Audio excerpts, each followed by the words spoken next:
Night Beat.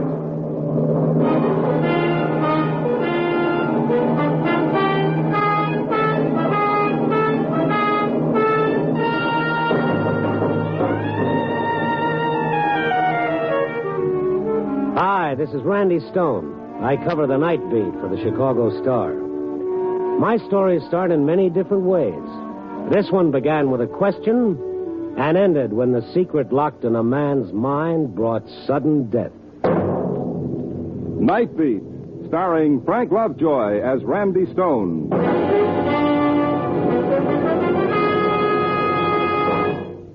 America's favorite whole wheat flakes. That's an honest description of Wheaties in 5 well-chosen words.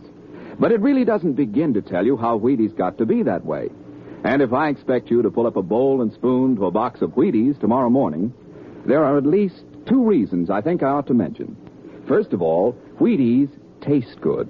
They taste mighty good, either plain with a little milk or cream, or with your favorite fruit sprinkled on top. They're crisp, delicate, flavorful flakes, good right down to the bottom of the bowl. And secondly, good tasting as Wheaties are, they always remember to be good for you, too. I could tell you all the vitamins and minerals Wheaties contain, but why don't I just say Wheaties are 100% whole wheat flakes? That says more than a lot of fancy words. It's really amazing that anything that tastes as good as Wheaties can be so good for you. But it's true. Try Wheaties, America's favorite whole wheat flakes, next time you're up before breakfast.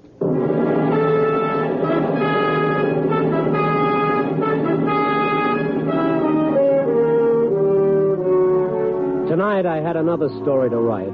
Find it somewhere in the 3,000 square miles of Chicago, among the people who are Chicago. People. Ever get the feeling you'd like to forget that word? Close a mental door, snap a psychic lock, and boom, you're alone? Can't do it, pal, because maybe you're people, too. So tonight I watched them again.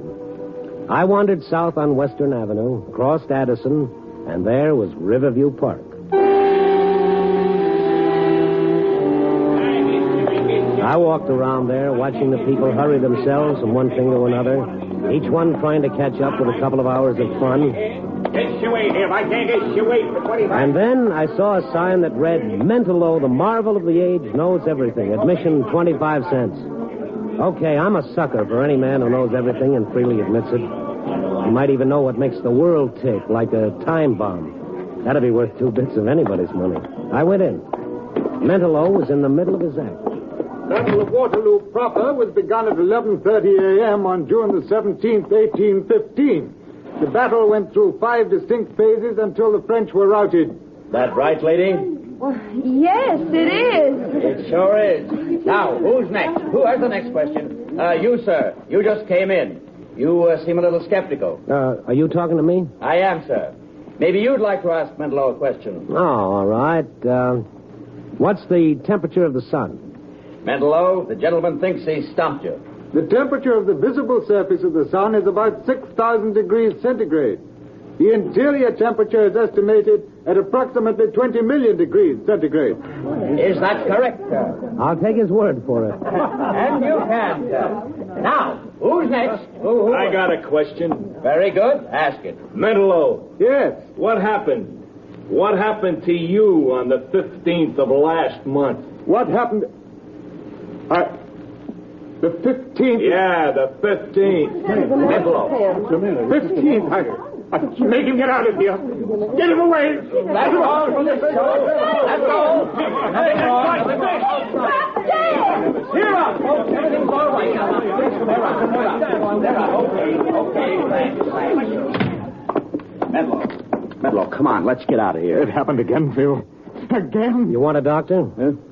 Now, look, mister, I said everybody clear out. Yes, I know, but this man collapsed. He looks pretty beat. I said get out. Okay. And make it fast. Okay. Real fast. So I made it real fast, like the man said. But as I walked through the carnival grounds, that bird brain of mine that just won't let me grow old gracefully started working overtime. Why did Mentallo do a nosedive when that question was asked? What happened to him on the 15th of last month? Listen tomorrow at the very same time, and Just Plain Stone will tell you all about it. But then, just as I'd reached the edge of the carnival grounds, a voice pushed its way through my thoughts. Test your eye and your aim, folks. Knock down the ducks. It was the man who'd asked the question. 10 for a quarter. Here I walked over to the shooting gallery, picked up one of the rifles. I say, here you are, mister. Test your eye and your aim. Why, sure, thank you. Well, that was close. Pretty close. I'll try to do better. Just a little more practice, that's all. A little practice. Yeah, like everything else. Well, that's better. By the way, what happened to you on the 15th of last month? Take your shots and beat it. Why did you ask that question? Give me the rifle, mister. I got 5 more shots coming. Not tonight. Give me it. I pays my quarter. It takes my shot. I said hand me the rifle. Okay, here. You want to see something? Watch.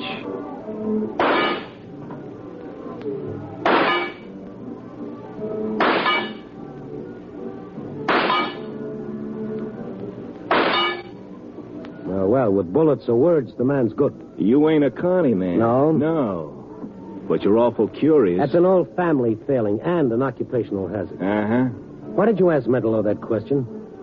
Did you know how it would affect him? You know, mister, a couple of months back, a guy picks up one of these rifles. He don't know nothing about guns, see? He gets careless and the gun goes off. At him. He's dead. Accident. Pal, you have a strange, oblique way of making me feel uncomfortable. I see what you mean. Now you're hitting the bullseye. So long, mister. Okay, twice I got curious, twice I drew blanks. I thought about it some more and then decided to pass it up in favor of the cotton candy. And then I saw Mentallo. He was walking down the midway, but like a man in a trance. There was something about him that screamed, I need help. His little figure seemed odd, incongruous against the laughing, hurrying people. I followed him, wondering, and then he stopped in front of the roller coaster. For a moment he watched it, and then, as if suddenly making up his mind, he headed for the ticket booth. That didn't figure, so I bought a ticket, too, and followed him to the loading platform. Tickets for the next ride, please. Tickets for the next ride. Hey? Oh, thank you. Tickets for the next ride. Tickets for the next ride, please. I got in the car directly behind Mentallo. That dazed, bewildered expression was still on his face. His hands gripped the side of the car. He half rose in his seat as though he were going to leave, but he sat down again. And then... All right. Lock the safety bars. It's 200 feet up. Lock your safety bars. We started up the long incline toward the top of the 200-foot grade. I kept my eyes on Mentallo. He gripped the safety bar in front of him until his knuckles whitened under the pressure. A couple of kids behind me began to rib me. Geez, hi, I'm getting scared. Hey, mister, you gotta have a girl with you. I did, but I left her in the fun house. Oh, what a square she must be. Hey, if you get scared, mister, hold on to me. I'll keep that in mind. Hey, baby, I paid 4 bits for this. Let him grab his own cookie. hey, watch it. We're going over. Here we go! And then it happened. We started down the almost perpendicular drop. Mentallo stood up. Mentallo! Let me go. Let me go. Mentallo struggled to his feet, almost dragged me out of my seat. Safety bar took me in. I held him while we hurtled down the long drop and finally hit the bottom. And then Mentallo stopped struggling to get free. He went limp and sank back into his seat. Why did you stop me? I've got to kill myself. Well, he almost did, and me with him. My arms ached from the effort of holding him down. But the ride was finally over. I got him off and away. He let me lead him like a child out of the park and to his cheap hotel room on the north side. I told him who I was and then waited until he spoke. Why didn't you let me do it? Well, I'm just an old busybody. How about some coffee? No, nothing. Just leave me alone, please. Just a minute. I saw your act tonight. I heard the question that sent you off. It's always someone different who asks it. Never the same person twice. Have you ever got hold of the person who asks it? No. I was afraid to. What did happen to you on the 15th of last month? I don't know. Something tells me that I must not remember. I must not. Your act is legitimate, isn't it? Legitimate? Yeah, no fake. No shills to ask questions you're sure to know the answer to. I have a photographic memory, Mr. Stone. I never forget anything. Yet you've forgotten one day of your life. Yes. You don't believe it, do you? Oh, yes, I do. But why did you try to kill yourself? Because I know that if I do remember, I wouldn't be able to stand it. Don't you have any clue at all? Two things. Two things that mean nothing. Well, maybe they do. What are they?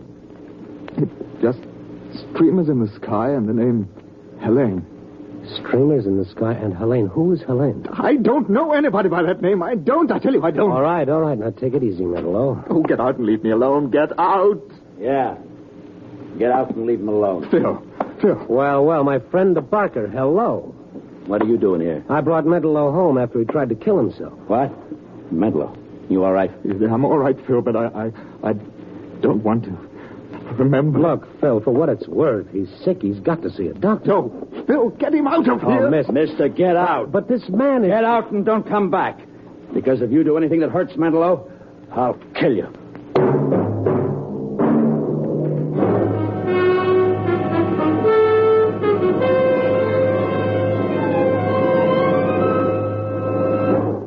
General Mills is bringing you Night Beat, starring Frank Lovejoy as Randy Stone. If someone asked you to describe a bowl of Wheaties topped with fruit and swimming in thick, rich cream, you couldn't do better than to say breakfast of champions, because that's a fact. A lot of champions in the sports world really go for Wheaties. They like the way Wheaties taste, and they admire the solid nourishment Wheaties has to offer. Finding a breakfast cereal that's good and good for you is just as much of a bargain to a baseball champion as it is to anyone else. For example, the world's champion New York Yankees have a sparkling third baseman named Bobby Brown. He eats Wheaties. He's been eating Wheaties for 10 years. He must know what he's talking about when he says this. You can put me down for milk, fruit, and Wheaties almost any day of the year. Those whole wheat flakes taste swell and hand you lots of good nourishment, too. I'd recommend Wheaties to anyone, anytime.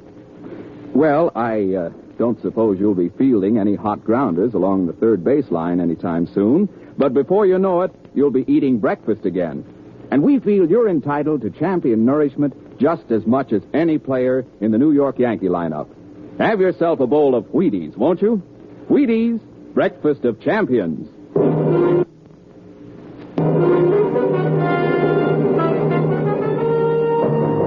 And now back to Night Beat and Randy Stone.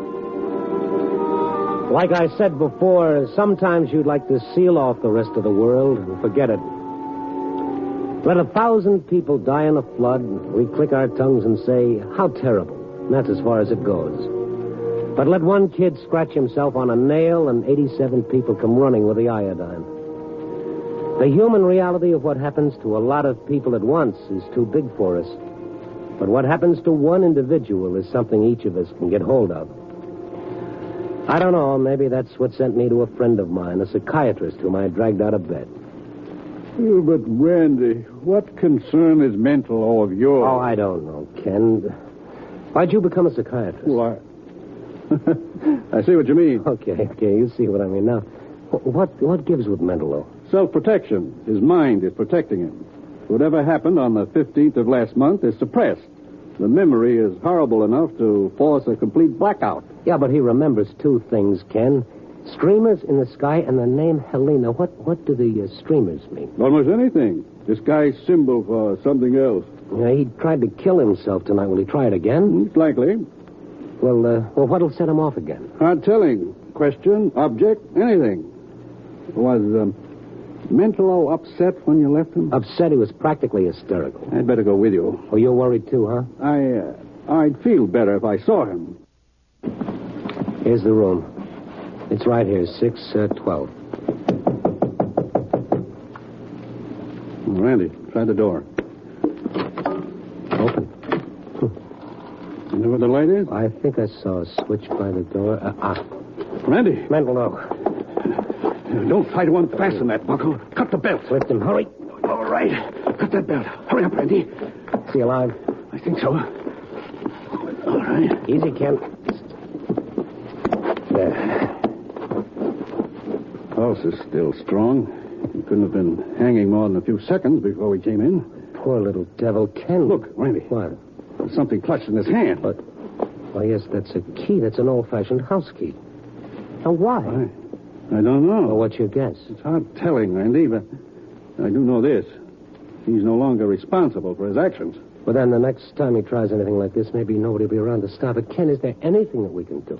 Is there anything you can do? It's up to him, Randy, but let's get him to my office. We'll see what we can do there.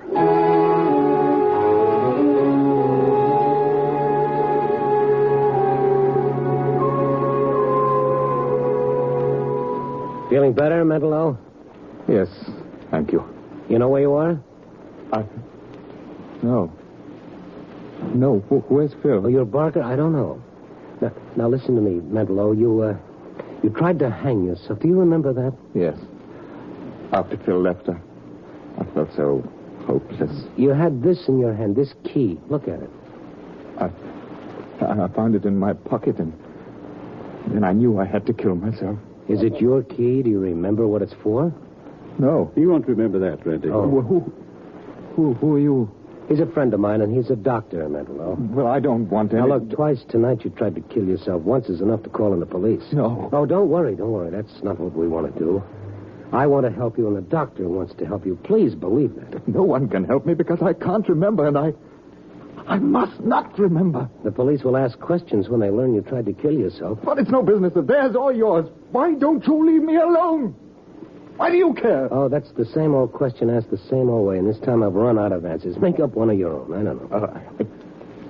I'm sorry, and I believe you do want to help. Yes, we do. Now, look.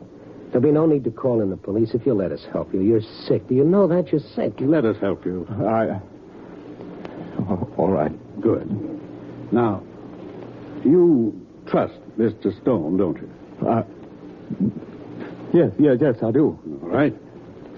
You're going to sleep. When you feel this hypodermic needle, start counting backward from 100. Just a little sting. Then start counting backward from 100. Now. Mr. Stone. What, Mentallo? You stay near? Oh, yes, I'll stay. Start counting. 99. 99. 98. 95. 90. He knows your voice, Randy. He trusts you. You ask the questions. Me, is it all right? Yes. Mentallo, can you hear me? Yeah? It's the 15th of last month. The 15th of last month.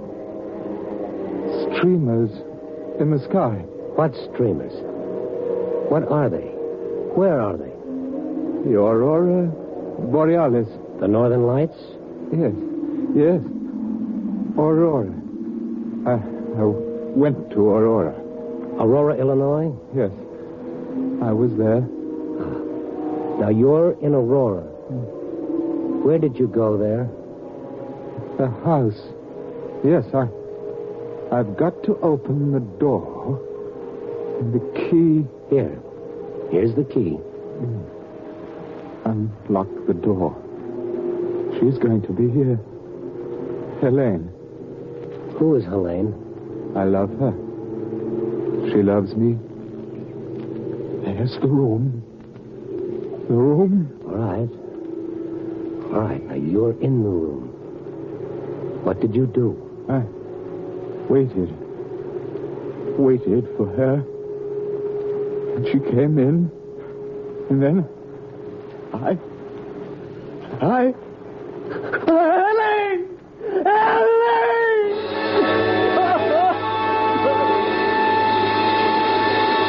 Mentallo. Oh, Helene! Ken, is he all right? Yes. We still don't know what happened. There's one way to find out, Randy. What, find the house in Aurora and take him there? That's it. What we've done here is bring him to recall that far. You see? Now it's a question of bringing back the whole thing, bit by bit. Ken didn't go along. Mentallo didn't want him to. It wasn't a long drive in miles. I watched Mentallo when I could. His face was contorted in an agony of effort as we drove through Aurora slowly, looking for one street, one house. Then... That house. But it's all boarded up. Are you sure, Mentallo? It's that house. All right.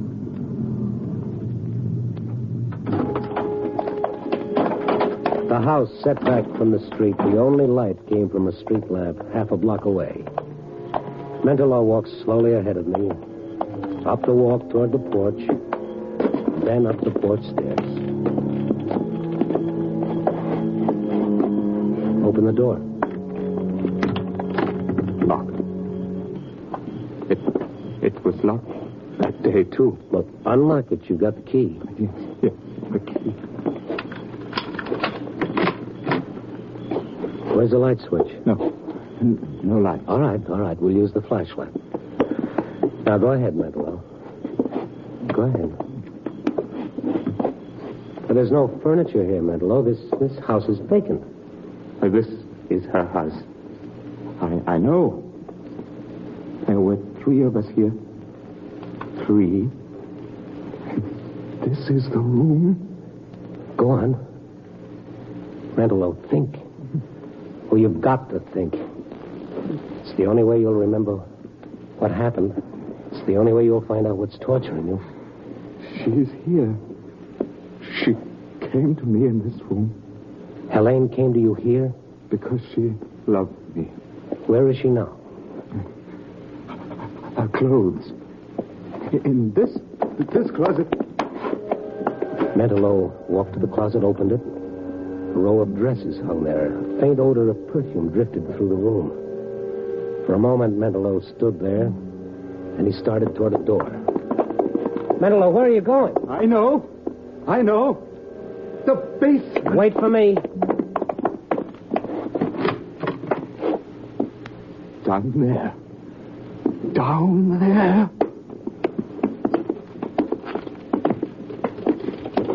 There's no one here, Mentallo. No one at all. The basement's empty. Not empty. She... Under the earth where I put her. Under the earth. Get it out. Come on, get a hold of yourself. What are you talking about? I killed her. She came to me because we loved each other. I was holding her in my arms when I killed her. Now she's down here. Under our feet. I killed her. Who was she? I killed her. You're satisfied now? You're satisfied? Bill. What are you doing here? You had to stick your nose in. You had to make him tell, didn't you? Mentallo, are you sure? Are you sure? Yeah, he's sure. And so am I, because I helped him put her here. He'd never known if you didn't make him remember. Who was Helene? You're never going to know. Helene. You had to go and make him remember. It was all over. Nobody would have known because we traveled with the yak. Yes, but somebody did know. Because somebody asked him tonight what happened on the 15th. Somebody always asked that question. Why? And who was Helene? Helene? Helene was his wife. What? He was jealous because she never loved him. She loved me. Then how could you have killed her, Mentallo? Listen to me. You only think you killed her. Because if she hadn't come here, she wouldn't have been killed. You blamed yourself. That's what it was. And then you forgot. The shock made you forget. Don't listen to him, Mentallo. Don't listen. I remember now. I remember. You killed her. Made me believe. But you're not going to tell anybody else about it. Both of you are going to stay here. I'm not afraid anymore, Phil. Because I know now I didn't kill her. You did, Phil. Mentallo went toward Phil. Phil had a gun pointed at him. I jumped back, turned off the flashlight. For a moment, there wasn't a sound. And then... Mentallo. Where are you? Mentallo. Wait, Mentallo. Don't move. You hear me? Don't move. Mentallo. Stone. Menlo! Elaine is here, Phil. Down here. Shut up! Menlo. I'm all right. Good. Phil. What's it going to be now? Get me out of here! Away from her! Philip! Get me out of here!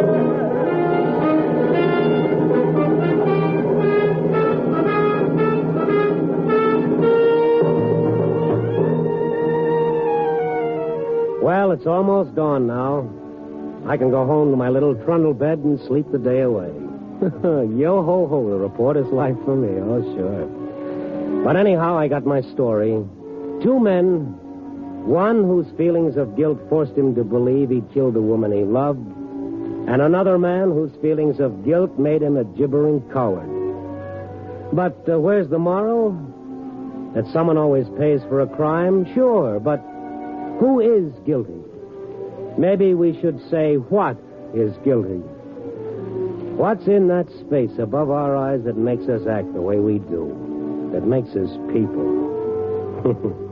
To louse up Shakespeare, there are more things in the darkness of the mind than are dreamed of in your philosophy, Mr. Stone. Oh, you can call me Randy, pal. Just call me Randy. Copy, boy.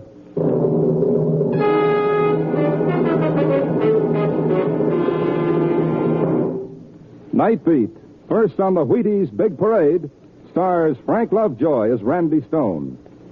Here again is Frank Lovejoy. Stepping out of the role of Randy Stone, I'd like to make a very important request of you and your family.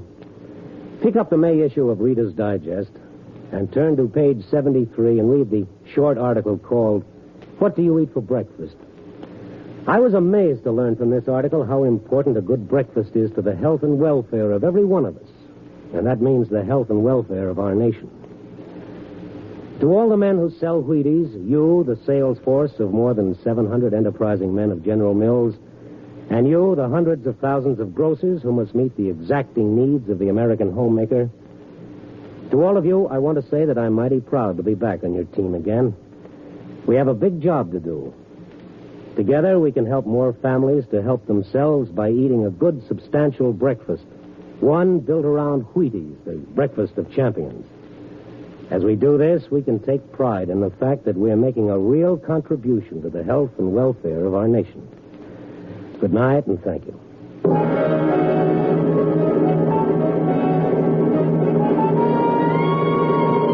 Night Beat, starring Frank Lovejoy, is produced and directed by Warren Lewis and edited by Larry Marcus. Tonight's script was written by Russell Hughes, with music by Frank Worth.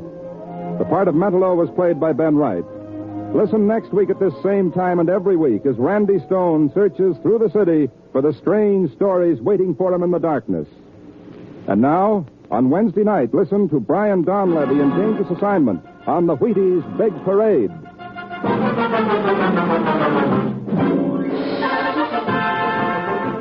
Night Beat came to you from Hollywood. Stay tuned for a special all-star broadcast on NBC.